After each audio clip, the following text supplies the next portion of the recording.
I'm James Gardner, host of Your History, Your Story, a podcast for everybody who loves stories about interesting people and events told by those who uncovered them from within their own family trees. This, we hope, will inspire you to discover and celebrate your history and your story. Jim Meskimen is a professional actor, comedian, and impressionist, and those are only a few of his talents. Jim is also the son of America's favorite mom, Marion Ross, who played Mrs. Cunningham, or commonly called Mrs. C, on the hit TV show Happy Days. Jim's acting credits include the movies How the Grinch Stole Christmas and Apollo 13. He has also appeared on television shows such as The Fresh Prince of Bel-Air, Friends, and Whose Line Is It Anyway?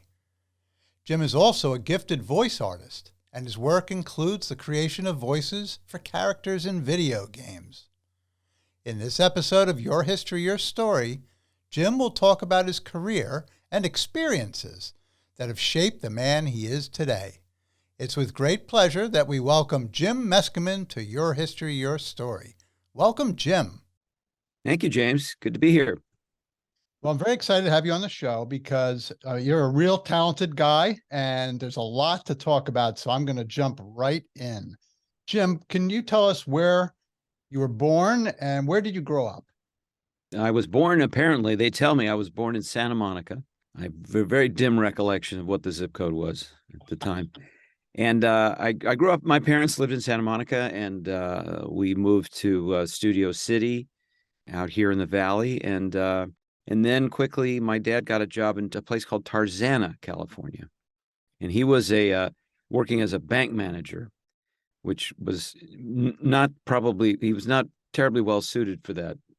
But he sort of, gave in to having a job and being a good provider for the family. And so he became a bank manager. In his heart, he was an artist. He loved poetry, loved Shakespeare, he loved the guitar, played guitar very well and sang.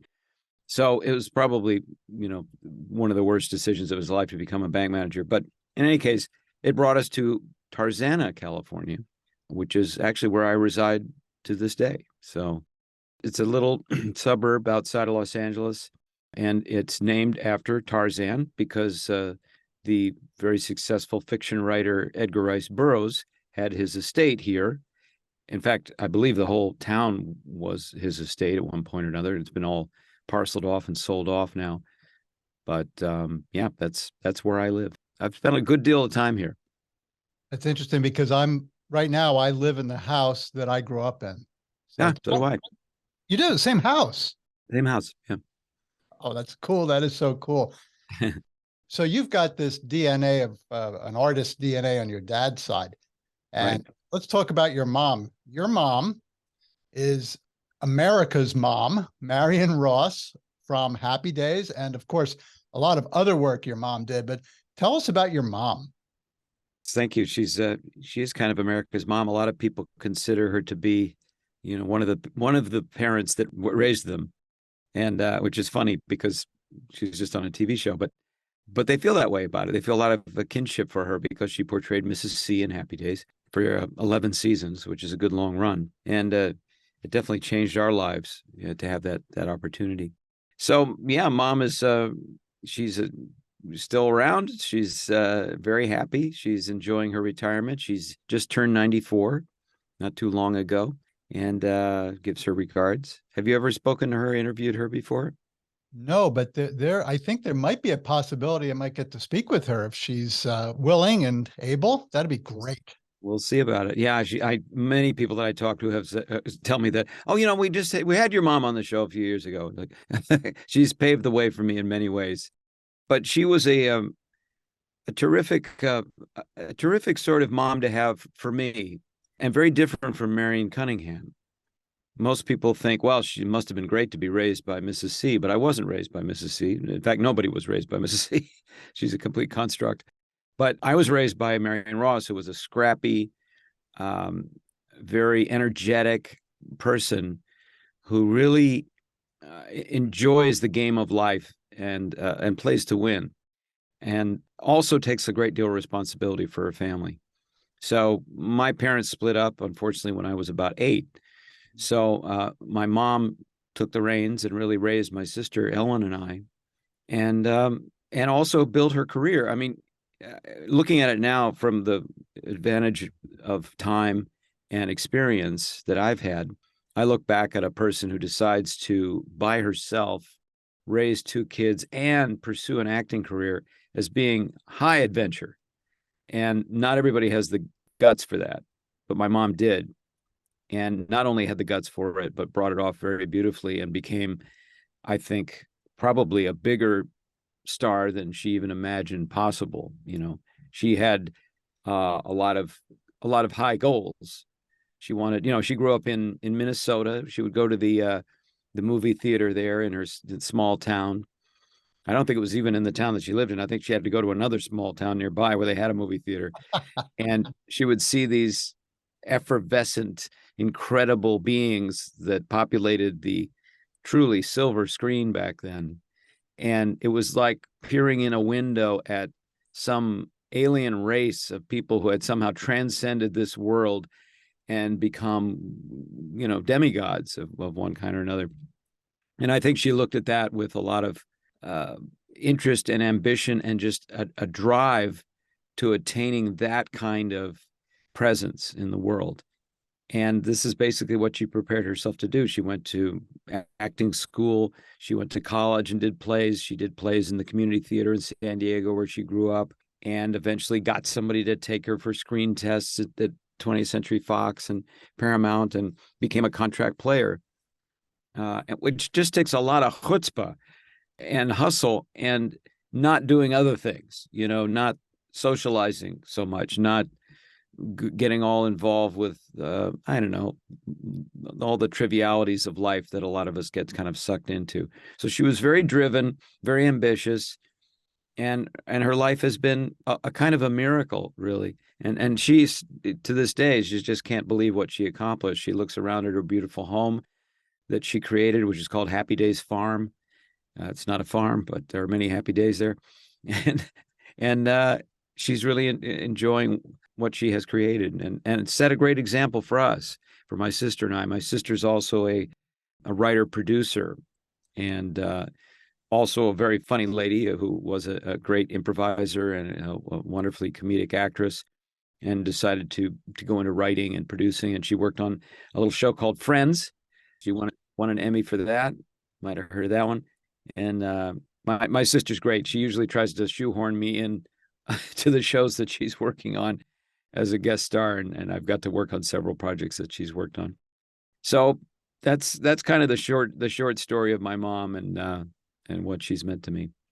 Oh, what a terrific lady. And of course, I remember that show so well. And I think about the typical like 50s, 60s mom, a little bit more, I don't know, in my opinion, maybe a little more personality than the mom on Leave It to Beaver, but sort of that same era that you get this flavor of this mom who sort of ran things in the house. And that's great. So let's talk about that time that your mom was on Happy Days, 11 seasons.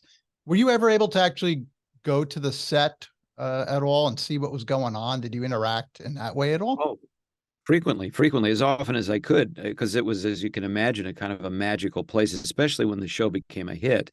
It was a place where I wanted to be. I had some kind of quiet desires to be an actor. I was very shy, and it was very daunting. And it seemed like a place where a lot of people were having a lot of fun, but they were all grown-ups pretty much, except for a few people like Aaron Moran, but all the boys were a little bit older than I was. Ron Howard and Anson Williams and Don Most and Henry Winkler were all about 5, 6, 7 years older than I was. So I didn't feel like, wow, this is something that I can just, I had a great desire to get into it without having done any of the preparatory work, like learning how to be an actor, being a responsible enough person to build a career. I was lacking those little things. So also the show had already been cast and it was a running concern. But I did get into actually an episode, which has turned out to be one of the more famous episodes of Happy Days, not because of my contribution, but because of its content. And that's when the Cunninghams go to Los Angeles. They go to Hollywood. I think it's called The Cunninghams Go to Hollywood. And that's the one where Fonzie jumps the shark, which has become a phrase in America, describing, when a show has gone so far past its expiration date that it's resorting to all kinds of stunt casting and other peculiarities to attract people's attention. But I was in that episode. I'm a kid on the beach who runs by and says, "They got a shark out there, and Marineland's going to come and pick it up. It's all penned up out there." It's hilarious. That's perfect. Though, were you excited for that? I was nervous. And, to this day, I have a regret because I was, by that point, I was about 17 years old. The show had been on, actually it was in its 5th season. So it's the accusation that it had in fact jumped the shark was not accurate. And because it still had another 6 seasons to go and was quite vital and still a very big hit show. But I knew everybody pretty well at that point. I knew the director very well. I knew all of them were like a kind of a surrogate family to me. And the guys, and I'd been to this set often, and they knew me as a kid who drew cartoons. And Mom, I don't know who she had to pay off to get me in the show. I didn't audition for it. I just found myself on the beach, with this role with the director's son, Andy Paris, Jerry Paris's son. We both had this little cameo in it. I think there were quite a few little examples of nepotism in that particular episode, because you could get anybody on the beach and just stick them in a bathing suit and they could be part of the show. But I have a regret because I actually thought of a gag and I didn't do it, because I was a little bit timid. And when you're on a set and you haven't worked in Hollywood very much, and you see, the dozens and dozens of people that are there operating the cameras and the lights and the sound, and it's really an army of people, and you're kind of hyper aware that, wow, this is costing somebody a lot of money. I don't know who's paying for it here, but somebody's paying for this. You don't feel like you can interrupt that. You feel like you want to just contribute to the smooth progress of that freight train. But I had this idea that of a funny line to say instead of my line. So I was going to run on. I think it's Don Most is there and Anson on the beach, and they're seeing a bunch of people run to the water or run away from the water. I forget. I've got to watch this show now. And Don says, "Hey, what's happening?" He stops me and Andy, and I say, "There's a shark out there. They got it penned up until Marineland can come and pick it up." And I thought, wouldn't it be funny if I said, "There's a shark out there. They've got it penned up out there until Gary Marshall can come up with a spinoff." Perfect. And I got too timid to do it. I should have done it, because I realized now it would have been, okay, all right. A couple of people would have laughed, and it would have been a moment, and then they would say, "All right, now do it right, you idiot." It would not have broken Paramount Studios for me to do another take. I don't think so at all. But hey, that could have launched your career right then. Could have launched. Who knows? The whole, it's like the trajectory of my life would have changed completely. But it's like stepping on a butterfly a million years ago. But there you go. Well, let's talk about the trajectory of your life, because you just mentioned that you were the kid who drew on the set. Yeah. So you found out you had this sort of talent for drawing. What happened with that? That kind of moved you into your early part of your career, right? Yeah, I don't know. I don't really know how much talent I had. I had an affinity for drawing. I became very quickly in my youth. I remember when I was 3 or 4, people talking to me, "Oh, Jim, that's Jim the artist." And I liked having an identity. Every kid does. I mean, you're Jeff the football player. You're Karen the gymnast or the dancer. So I liked having an identity, and I did like to draw. And it was a way for me to kind of process the physical world and ideas I had. And my mom was great in this regard. And I think this is where I had an advantage over a lot of people, is that I had a mom who, when I was drawing, would say, "Oh, that's wonderful." And she would say, here's some shirt cardboards. Remember shirt cardboards? Yes. Here, you can draw on these, and here's some pens.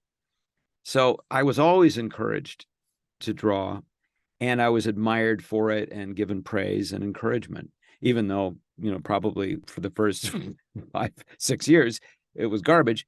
But the fact that I was attempting, and if your listeners who have raised children know that, kids get interested in something and they start to get to work on it. And that is what their true interest is, because you haven't forced them to do it. Obviously, it's impossible to force a kid to be interested in something. We've all tried.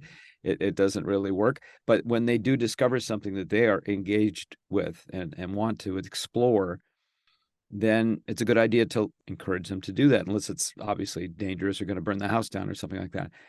So I was allowed to express myself and explore in that way for years, and it eventually turned into my first career.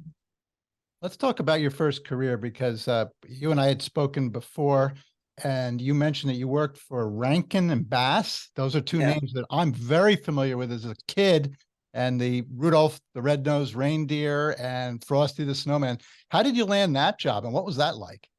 Well, I had worked for another studio that you'll recognize called Hanna-Barbera, another two gentlemen. Yeah, interesting couplings of, important artist gentlemen in my life. And Hanna-Barbera, again, this came about from my mom, because she, I think, I'd come home from college.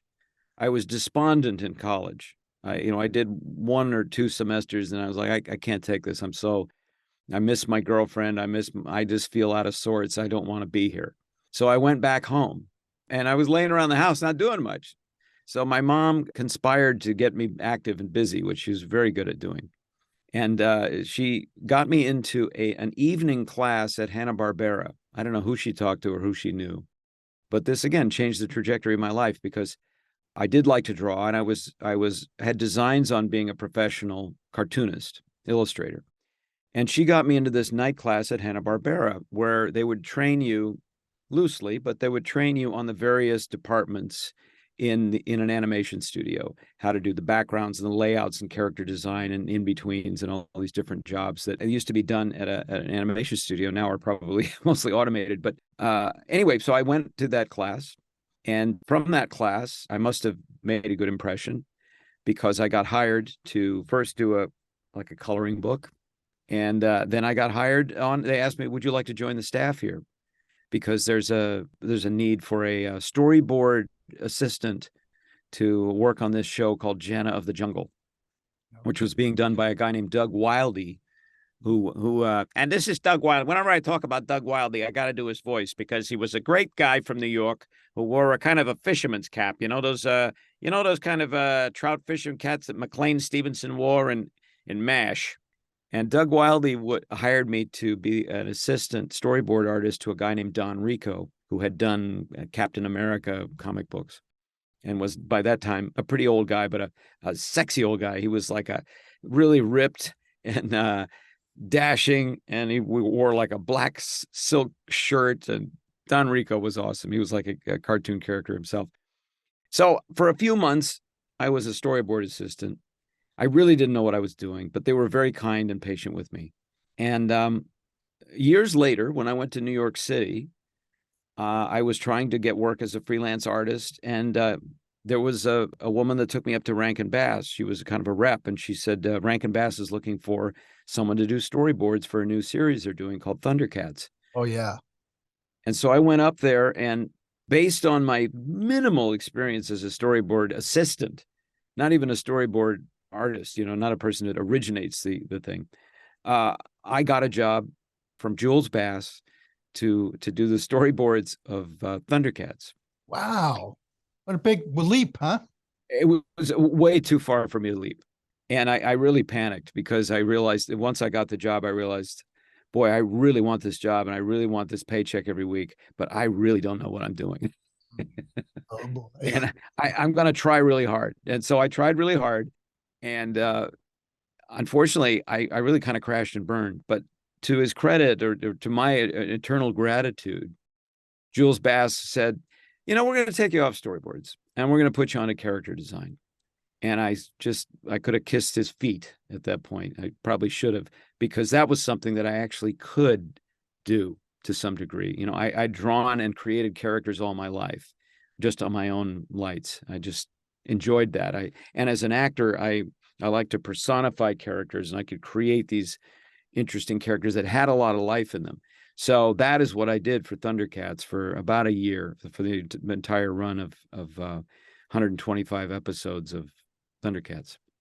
So when did you start to realize that you also had a talent and an interest in voice acting? Well, I was kind of unaware of it as a job. It was not a big part of my mother's career to do voice acting. And I hadn't witnessed it. I didn't really think about it. Like, I think a lot of people that watch cartoons or listen to the radio don't maybe now more than then, but we don't necessarily think about the process of it, right? Somebody has to go into a recording studio. Somebody has to write the script. Somebody has to, perform that thing. So I didn't really have a lot of awareness of it, really. I remember, gosh, at Hanna-Barbera when I worked there, I remember walking down the hall and bumping into this gigantic person coming out of the recording studio who was Ted Cassidy. Ted Cassidy was the actor who portrayed Lurch on the old Addams Family show, and he did a lot of voiceovers for Hanna-Barbera, I think. And he was just this very tall, daunting figure, I'll never forget that instant. But when I worked on Thundercats, of course, I became aware that, there's this whole assembly line. There's the writing of the script, there's the recording of the script, which happens very early. And then there's, designing characters, and there's all the grunt work that goes into actually animating them and bringing them to life and coloring cells and all that stuff that they used to do. So I became aware that, there's this moment when people go into a studio and they have to voice these characters, and I, at that point in my career in New York, I had begun to audition for radio commercials and even some little bit of animation. So I was aware that, this is a field, this is something that interests me as well. And it's different than having to draw for a living, because you don't have really any external tools. There's no pencils and pens and pieces of paper. It's all just kind of your ideas and your vocalizations. So I remember very well going to, they said, do you want to go and see the guys record the Thundercats episode? And I said, yeah, I would like to get out of the office and go see that. So I went down, and I remember I witnessed them having such a good time, these actors. And they were all of them very seasoned pros. And they'd already done quite a bit of work on Thundercats and other shows. And I saw them horsing around, doing funny voices, making each other laugh, and making a living. And I thought, this maybe is a better path.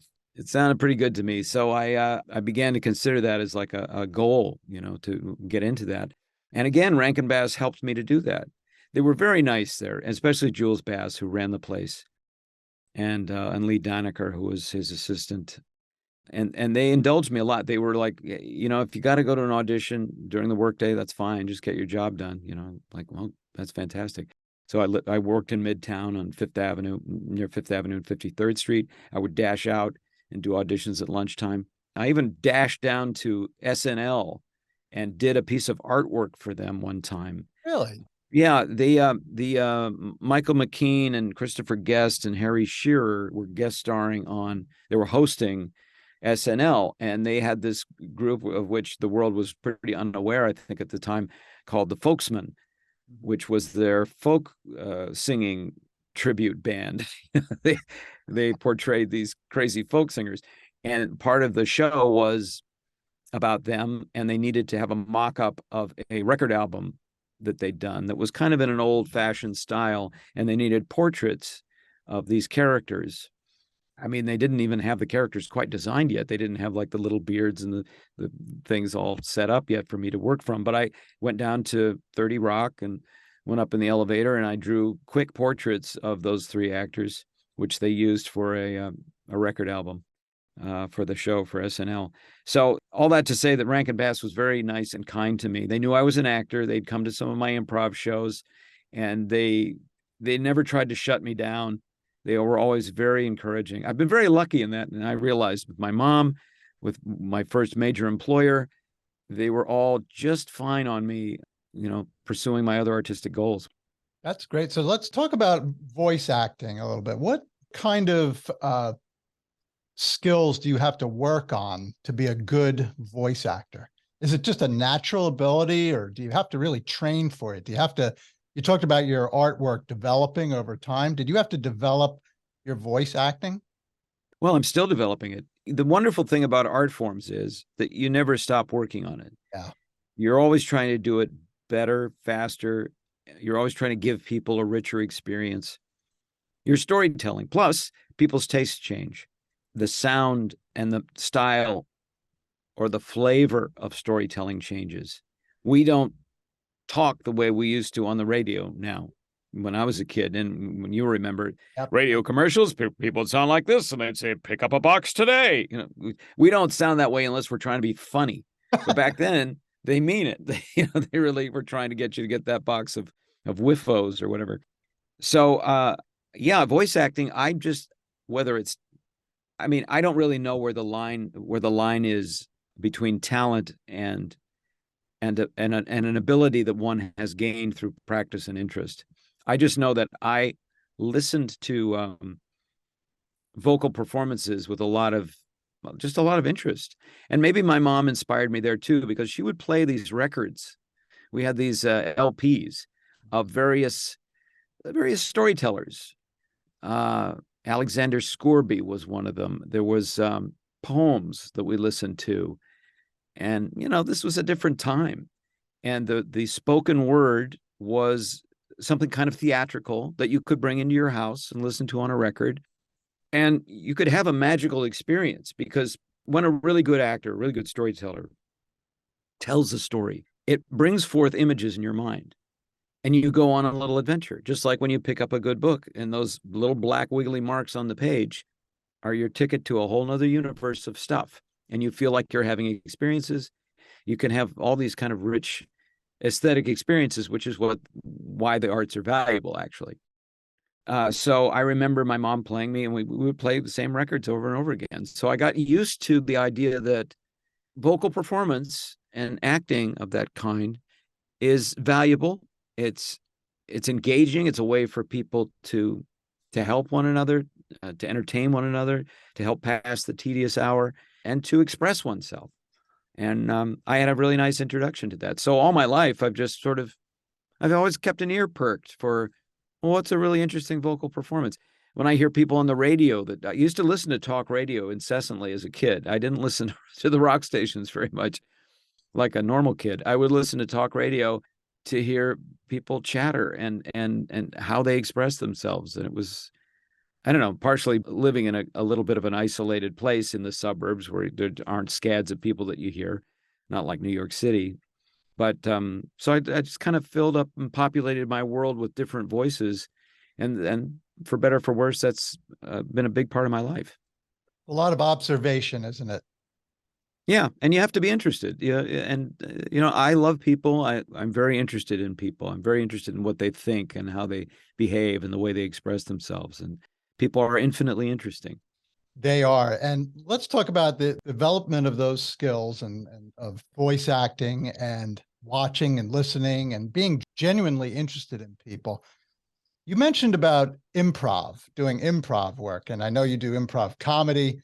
You also did improv commercials. Mm-hmm. How did and does your interest in observing people serve you when you're doing improv work? Well, when in my great improv period in New York City, where I was improvising with my group Interplay and with other actors, all during the 80s and early 90s, it was New York City. So if you saw somebody on the street that had an interesting peculiarity, boy, you brought it right back to the theater as quick as you could. It was like doing, investigation work. You're bringing in all this evidence of life and character. And of course, New York City is one of the great places to observe humanity in all its incredible shadings and peculiarities. So I miss that about New York City. I miss the fact that you have humanity outside the door, and you can just kind of look around, and it's like being at a grand moving museum. So gosh, I learned so much. And you learn about accents, you learn about these wonderful New Yorkers that you meet on the street who you think only exist in movies, but they don't. They exist. I'm telling you, these marvelous kind of people from all over the world. So you meet people from Africa who are trying to so desperately to sell you an umbrella. Very important to them, to their livelihood, You can see those things. Like Larry Storch was a great friend of mine, and he worked with my mom in a show. He just passed away last year. I heard that. The great Larry Storch was a great observer of humanity as well. And he walked the streets of New York his whole life, and he would pick up these incredible characters. And, and you can blend characters. You can take one and give them other aspects of another person that you just saw. And I don't know what to say. It's fun. Audiences love it. And it creates a lot of richness of characterization. Definitely. So with the improv commercials, you were out there sort of interviewing people and getting this improvised sort of commercial that after speaking with a bunch of people about different things. And so you're out looking for people who just are going to be perfect for a certain situation or advertisement or whatever. But you also do improv comedy yourself. And one of the things I'm always interested in is that comedy is, I think, from what I see, it's a very, very difficult thing, because when something's not funny, it's not funny, and it's hard to solicit a laugh from something that's just not funny. But when you've got the additional item of doing it off the top of your head, or just, working with the situation and the people in the room and having to think quickly, like, how does improvised comedy differ from regular comedy, and as far as difficulty, in your opinion? That's a very good question. Yeah, well, the way I was trained in improv was very, very good, I think, in that it steered the actors away, in the training part of it, steered actors away from making jokes. And you might think, well, jokes, I mean, don't you want to make audiences laugh? You do want to make audiences laugh, but there is a different kind of structure to a joke. And I'll make a distinction here that hopefully I'll say it well enough, but there's a difference between humor and jokes. Jokes are kind of an artificial construction that, they have a start, they develop a little bit, and they have an ending. And the ending is usually something turned on its head. It's something unexpected, and it's something that the audience can reject, believe it or not. They go, oh, that's ridiculous, or oh, that's so fun, or oh, that's not what I expected, or and they laugh as an expression of that rejection. And the problem with it in the world of improv is that a joke tends to stop everything. So you're going along and you're telling a story and you're interacting with other people. Somebody makes a joke and then boom, you're dead in the water because it's something ended. Now, there's certain kinds of improv that make use of that, and they do more kind of blackout sketches and things that do have a kind of an unnatural ending, or it's okay if it's abruptly, bang, we're out, that's it. But what we were trying to do with the improv that I was studying, the group that I was working with, we were trying to create a more theatrical form that didn't suddenly put on the brakes, but continued and worked through different levels and explored different things. It also happened to be very funny because we used humor. Humor is more, and I don't have a good definition for humor here, but it has to do with pleasant and unusual circumstances or points of view. And like when we see, let's use the show Friends, for example. Now, Friends contains a lot of jokes, for sure. It lives and dies on all those jokes. And those people work very hard, I can tell you, as my sister was one of them. They work very hard to construct those brilliant little bits. But in order to keep the story going, you need something under that. And that, I think, is character, those relationships. And that's where humor enters in, the way that Joey's character was. There's a lot of humor there. Chandler and Ross and the ladies, Phoebe, and I can't remember them all off the top of my head. Although I did do an episode of it.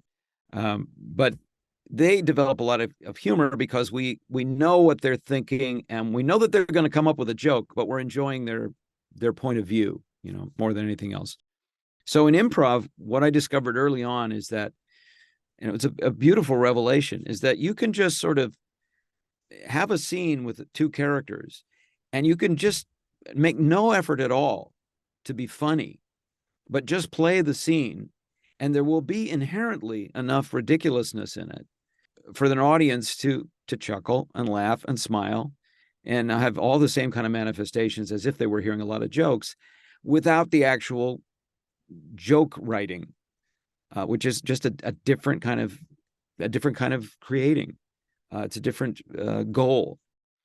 So Yeah. I don't know. That's very complicated and very not very funny.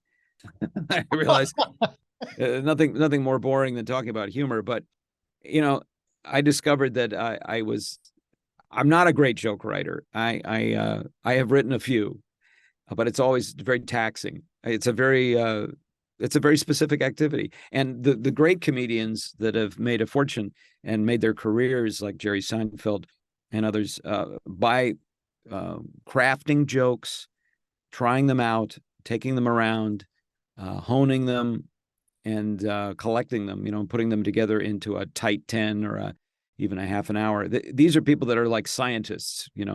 They postulate and hypothesize that this combination of ideas, if put in this order and said with these words at this tempo, will create the explosion that I desire of an audience's laughter.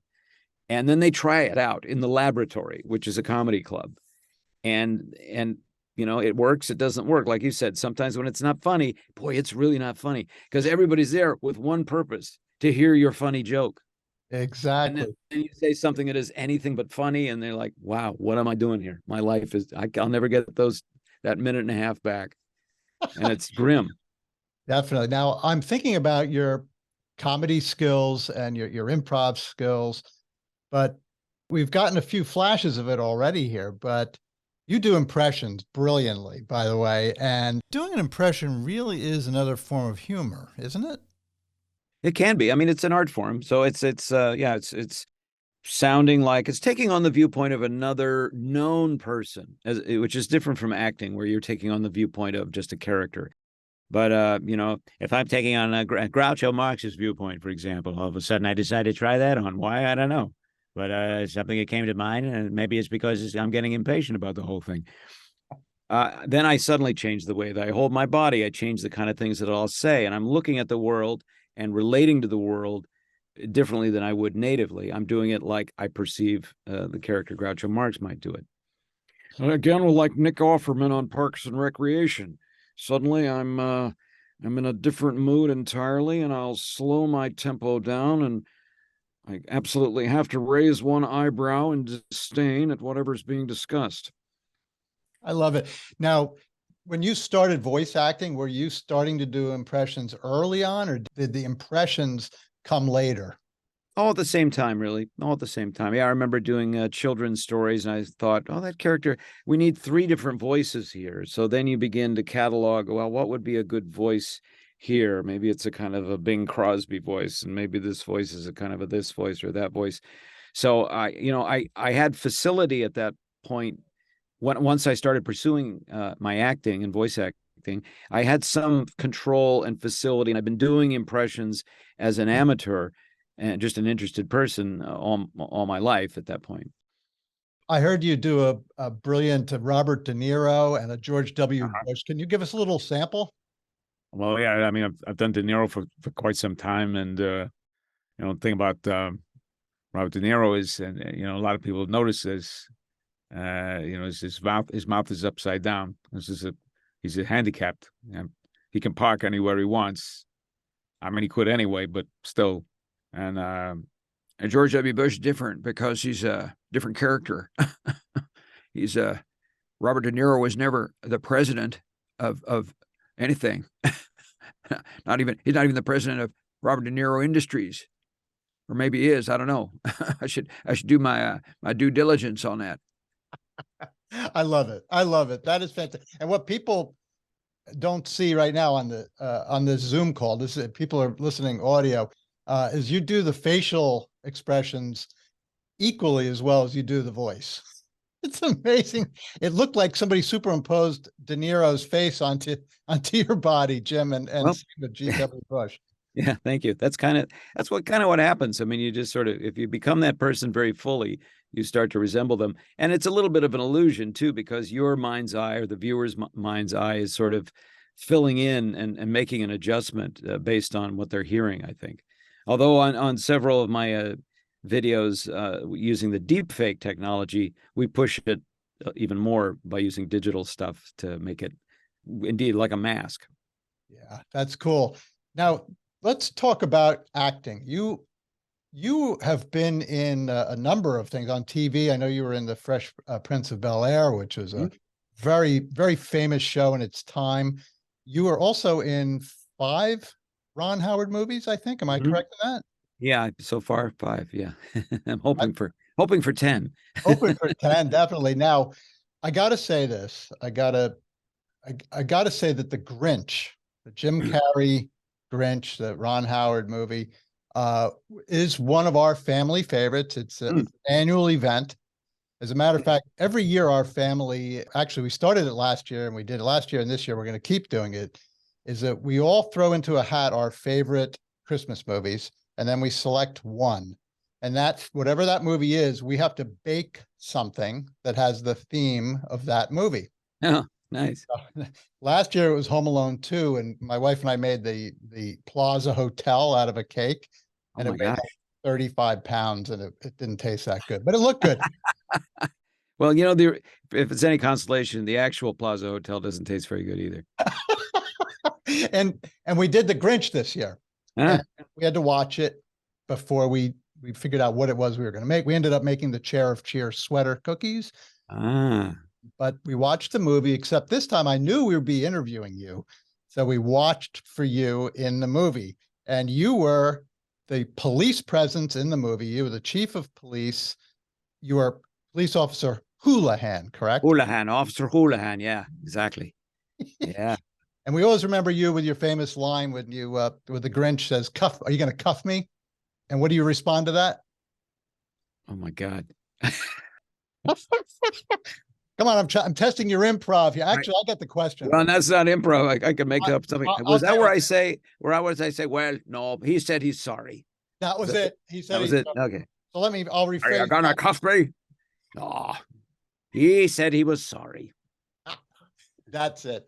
So really my question really was when the Grinch was asking to be cuffed, and I'm sure the mayor of Whoville was hoping that he would be, but you that's being the police presence, and you realized that he had said he was sorry, and that was the important part. But that's right.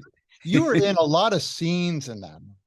You had a few speaking roles, but you were also in a lot of scenes. What was it like on the set of that magical movie?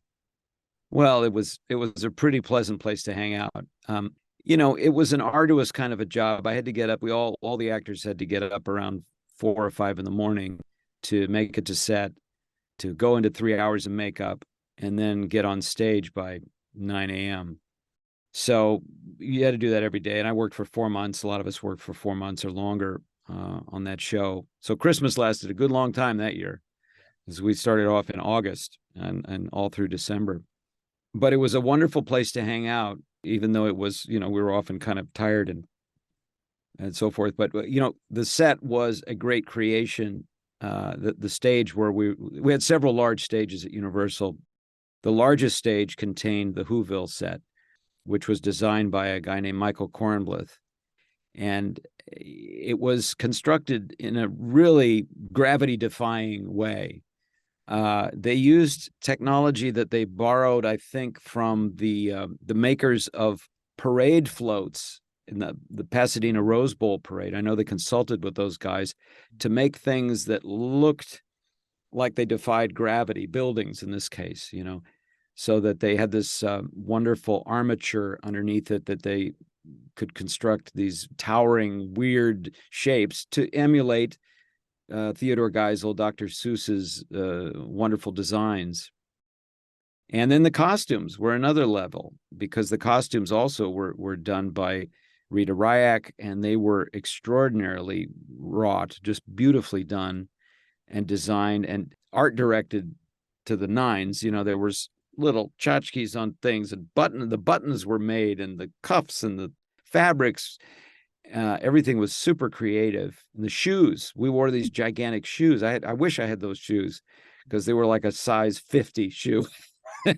And they were a lot of fun to put on. When I would be in my makeup trailer or in my dressing room trailer before work, and I'd put on these shoes, and I would just sort of feel my good fortune. It's like, here is my job today. It involves me putting on these shoes. I'm doing something right with my life. And then you had the makeup to observe. If you were sitting around bored, you could just look at your fellow actors and see the artistry of these wonderful designs. Because Rick Baker, the much celebrated and much awarded makeup designer, worked with a great team of people, and they created these great characters that involved, we had to wear these prosthetics on our faces over our ears. We had long eyelashes and wigs, and a lot of us had mustaches and beards, and all of that is the decision of artists. They figure out, this is what this character should look like. And speaking of that, my own character of Houlihan went through quite a lot of changes in the development phase, and I had, again, the good fortune of being invited in many, many times to Rick Baker's studio, where they tried out different makeups on me. And I got to meet a lot of those artists, and I got to hang out with Rick and his incredible studio called Cinovation, which he's retired from. He no longer exists. But oh my God, it was this magical kingdom for me as an artist too, as a painter, as a sculptor myself. I had deep, deep appreciation of that environment and how well he worked with other artists and mold makers and wig makers and this whole team of people. So you could just look around on the set and you could see all these. It was like being in an art gallery with moving, living works of art around you, who also had ideas and also were funny and entertaining. We had all different kinds of people. We had actors, of course. We also had stunt people. We had circus people. We had people from all different disciplines. And so I made a lot of friends on the set, and we were there for forever, and the movie did turn out the way we wanted it to. We all hoped it would become a kind of a holiday classic. So it's nice to hear that your family enjoys it. We do. We love it. What I did this year was I sat through the entire credits after the movie. Oh, of course, a lot of people. Yeah, a lot of people. They play beautiful music, but I wanted to watch it just to get an idea of what it took and who it took to make that movie. And you're one of a lot of people in that movie, and the tremendous amount of talent that you have participating in that, and to think of how many other people with a wide range of talents are all selected specifically for jobs on the, this is what you're going to do, and they do it to the utmost, and I just sat through right to the very end, and I thought, wow, that movie's incredible. And it reminds me of, we interviewed, I think it was about a year and a half ago, a lady who's now in her 90s, who was a child munchkin on The Wizard of Oz. She didn't have a speaking role, but we interviewed her, and she told us a little bit about her recollections as a 7-year-old on the set of Wizard of Oz. And I kind of get the same idea of the magic and the colors. And I really think it must be great for you to recall those days on the set. It is. And a soundstage is a sort of an interesting magical box where human beings create these crazy worlds. And I remember the experience of having worked on a set like the Grinch, or even Apollo 13 for that matter, which was also shot at Universal. And you go every day to that soundstage, and that reality is there, and it looks very solid, and it looks very believable and convincing, whether it's a gigantic snow-covered mountain or a little town or a mission control. It's designed to look very, very convincing. And then the day you're done with that movie, they rip it all out. It's gone. And you're like, oh, there's a kind of a sadness. And yet you come back in another 3 days, and there's another completely different construction in there. It's a jungle land, or it's a factory, or some unimagined world that is put in there. So these sound stages are so magical to me. They still, when I go to a lot, Paramount or Warner Brothers or Universal, where I was just at the other day, you peer in those massive doors and you just really don't know what you're going to find. And even if they build something, it is so temporary. And the people that work there in construction and set design and so forth, they are just so inured to nostalgia. They don't care. When that job is over, they just take out the screwdrivers, they pull the whole thing to pieces and toss it all in the trash and start over again. It's very, very magical. Fortunately, it's memorialized in film, which is wonderful. Yeah. Now, you obviously were a sort of a serious character in a funny situation in The Grinch, but you also had to play a very serious role, of course, in Apollo 13. That was a near tragedy, actually. And you were in that. And what was your role in that movie? Tell us about that. Well, I was one of many men who were in mission control, so I portrayed a guy who was in charge of the lunar excursion module's electrical and environmental systems. And we actually did quite a bit of study on the various jobs in mission control. We were given all kinds of great research material by the production, by Ron Howard's team. We listened to recordings of the time of the conversations between Mission Control Houston and the capsule and the command module. And so we had an idea of the kind of things they would do. Plus, we had two consultants on the set who had been young men at the time and had been there on the day. And so if you had a question or you were curious about something, you could always walk up to one of the Jerrys. They were both named Jerry, as it happened. And we would ask them, hey, what is this thing for on this console, or what would you do in this case, or do you remember what happened and what you happen to be doing? So it was nice to have that reference and to learn about a subject about which I knew nothing, the space program and aeronautics and that sort of thing.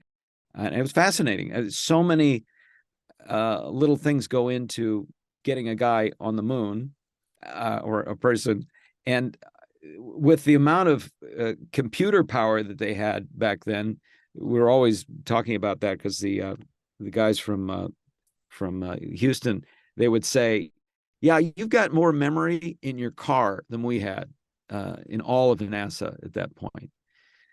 So they would have these massive rooms full of computers whirring along to crunch numbers and data that now, of course, we have on a single app in our iPhone.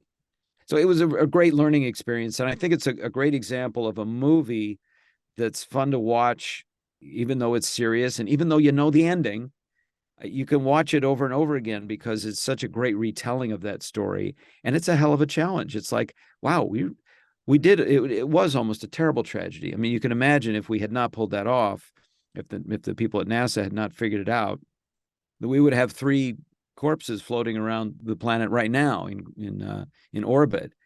It would be kind of grim. Yeah. So it was a great project. I'm so proud to be a small part of it. Definitely. And like your improv work, like your artwork, you had to learn almost on the job. Like you had to how am I going to speak like a mission control guy? I can't just sort of sit there and exactly. Yeah. And speaking of that reminds me of another embarrassing moment on the set for me, because I didn't have a lot of lines, but there was a scene coming up where I did have some lines. And when we started to run it, I had sort of in my mind, I'd created a Texan guy like this. He almost sounded like George W. Bush. Was not in the political realm right then, but it did sound a lot like George W. Bush. But anyway, in the rehearsal, I sprang that on Ron, and he said, "Yeah, Jim, we've already got a couple of guys in the scene. They're talking, with that accent. If you could just tone that down a little bit, just maybe gonna flavor that." Okay, I overdid it. All right. So my guy speaks very, very light Texas accent, hardly anything at all. Well, that's cool. Do you know I haven't seen Apollo 13, so that's next on my movie list. So I think you'll enjoy it. I'll be looking for you. Now, let's talk about video games. So I understand you do a lot of voice work for video games now. Like it's a huge thing. What kind of work do you do there? Well, again, it's like a vocal performance. So although I have done the full-on motion capture suit physical performing part of video games. It's not really something I've done much of, and frankly, I'm very happy to leave that to other actors. I really like being in front of a microphone and creating a character completely vocally. I like that a lot. I've done quite a few, but it's not my main gig. But when they come up, I enjoy doing video games. The other thing that's kind of weird about it that I think about all the time is that, I'm not a gamer. I'm not a game player myself. I don't have the equipment. I wouldn't know where to start. Video games when we were growing up were quite a different affair, and it was easier to grasp it. So I'm constructing these characters that I construct and these performances that I do, kind of divorced from a lot of the process. I don't actually, it would be like being a stage actor, but you've never actually been on a stage. Like I got it. I think I know what I'm doing, but I hope I do. I hope people enjoy it, and I hear from people that they do. So that's good. It's just like any other kind of acting. You're storytelling, you're portraying a character, you're trying to do it in a compelling, entertaining way, but you're not. The scripts are very different. The process is different in this way. You have a scene with another bunch of characters, and it might go 5 or 6 different ways, depending on what the player chooses. So you have conversations like a character will say, "Don't enter this cave, or I'll have to incinerate you," or "You have entered the cave, congratulations," or "You're in the wrong cave." It'll vary, and you'll do all these different versions of it. The script looks like a spreadsheet. It doesn't look like something that you'd read in a play. It's not the first folio. It's like a just long laundry list of things that you have to go through and do. So sometimes it takes hours and hours and hours to portray a character because of all the different possibilities that character might encounter. Yeah. I'm thinking it's funny you talk about video games. Do you remember Pong, Sure. Pac-Man, those things like that? That's as far as I go, I think. Yeah. So let's talk about what you're doing now, Jim. I know you actually have set up you've got online courses about becoming a working actor. How did that concept come up? Well, I like to share my successful actions with people. I get people asking me all the time, "Hey, I thinking about getting into voice acting. I'm thinking about being a TV actor." I think a lot of us during the pandemic got faced with the idea that, well, if I'm going to do what that seems like the time is running out. I need to do what I have always dreamed of doing. And people started to get into action on it as much as they could.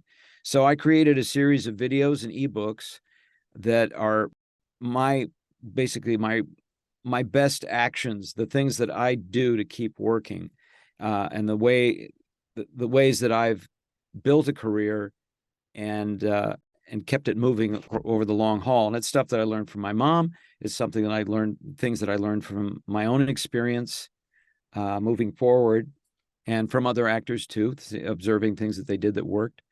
It's not an acting class per se. I'm not teaching acting. That's a whole different study.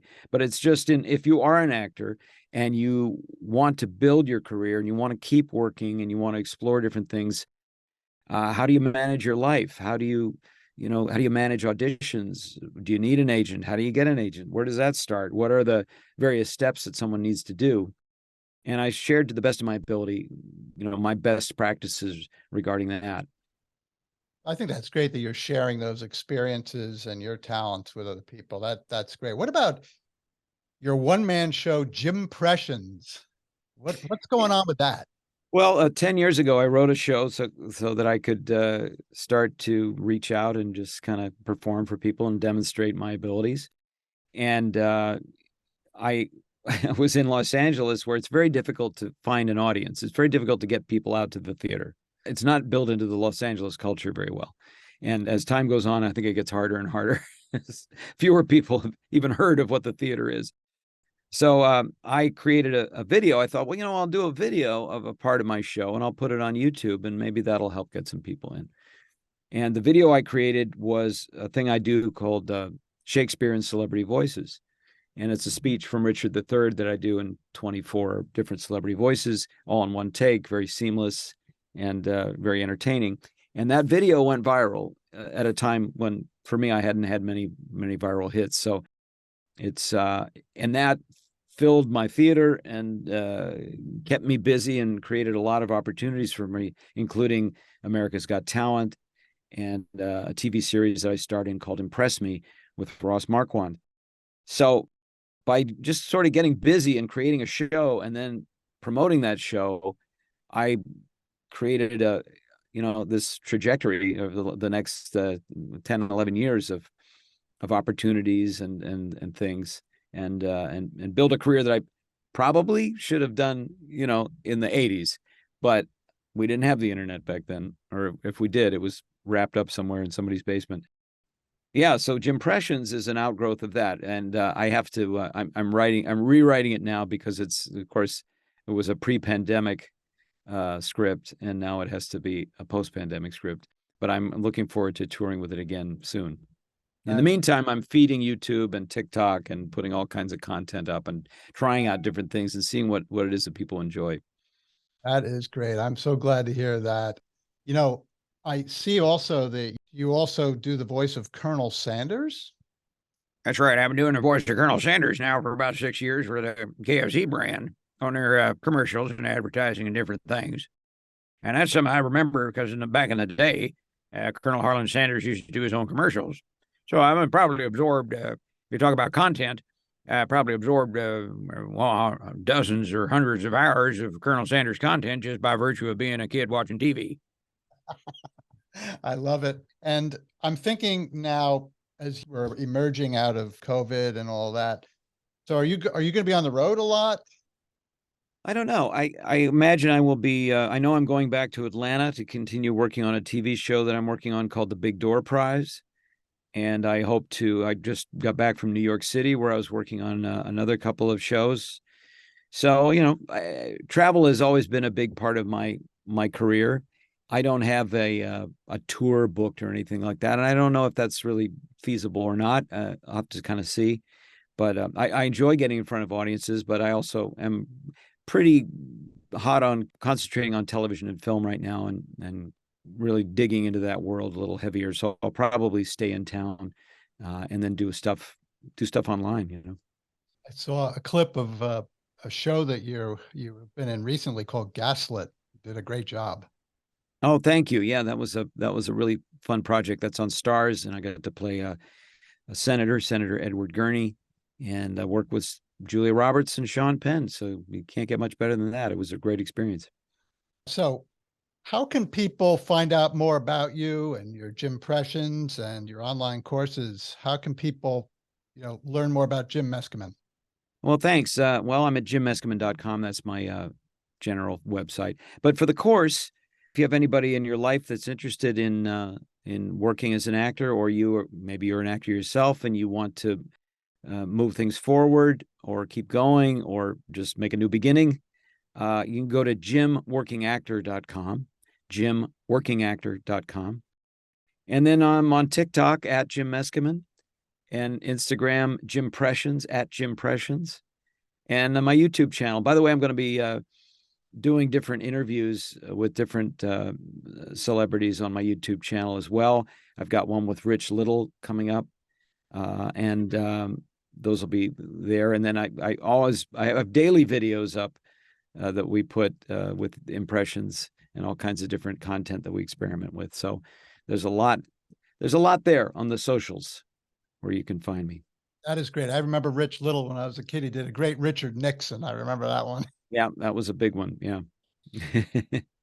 Jim, if you could look back and if you could select a mentor in your life who kind of impacted you significantly, who would that be? Well, there have been quite a few in my life. I'm lucky. I mentioned Jules Bass, who was kind enough to hire me. My mother, definitely, if a mother can be said to be a mentor, she certainly did. So I've been lucky enough to encounter some brilliant minds who were generous and had my best interests at heart. And I meet people all the time. I had recently, there was a man who was my physical trainer, a guy named Eric the Trainer, unfortunately passed away recently, but he helped me tremendously with mastering some exercise techniques that I definitely needed to have. So, yeah, I think you meet people along the way that help you, especially if if you're trying to improve yourself, if you're trying to set a good example with your life, those people come to you. And if you're aware of it, then you can make friends with them and engage with them and learn what they have to say. And then in return, you like to express things to other people and let other people know. I get people, young actors and people in the arts who contact me all the time, and they say, hey, how do I get into this? How do I persevere and succeed? And that's why I created jimworkingactor.com, to sort of give back. It sounds sort of corny, but you do want to give back. You can't just accept things all the time and have favors done for you. You definitely want to exchange with other people, and that's what I want to do. That's terrific. Last question. What do you want your legacy to be, Jim? It's a great question. I think you asked me this in the pre-interview, and I was supposed to come up with something. Yeah. I think I'm going to leave behind some performances that hopefully will always bring a lot of value to a story. So in the Ron Howard films that you've mentioned, they're just little moments. There's a legacy there. I think I'm trying to leave the world a little better in as many ways as I can. My daughter is a bit of my legacy. She's also an artist and an actress and a voice artist. So she will continue on, what I've begun to some degree, and also embellish it with her own additions. So I don't know. I mean, legacy is a big word, and it's a little too daunting for me. If I can make the world a little bit better and set a good example and for others, so that they have a happier, more fruitful life, then I think that would be plenty. Well, you're doing that right now, Jim, because your talents are making people laugh, making people think, and enjoying, really what you've really worked very hard to do. And that's perfecting your mini crafts and making people laugh. So, Jim, I want to thank you so much for taking the time out to speak with us at Your History, Your Story. And I know people are going to enjoy this interview. Thank you, James. Thanks for the gracious interview. I appreciate it. Well, have a great holiday season. I've enjoyed talking to you. Maybe we'll talk next year. Oh, absolutely. I would love that. Thanks a lot, Jim. Bye. Okay. Bye. Thank you for joining us for this episode of Your History, Your Story. You can connect with us on Facebook and YouTube at Your History, Your Story, or on Instagram and Twitter at yhys podcast. We'd love to hear from you if you have any questions, comments, or a story to tell. Be well and God bless.